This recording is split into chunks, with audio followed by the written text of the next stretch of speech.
น้องตูดแดงพี่น้องเลย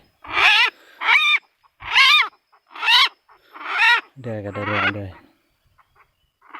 โอ้แดงยาวเลย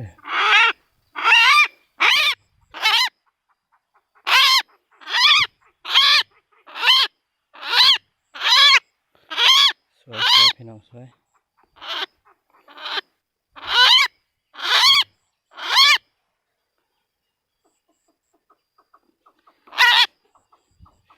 พักกดติดตามได้เด้อพี่น้องเอ้ยเพื่อได้เขามาเบิ่งมาชมแล้วก็ดิต้องบอกไก่แก่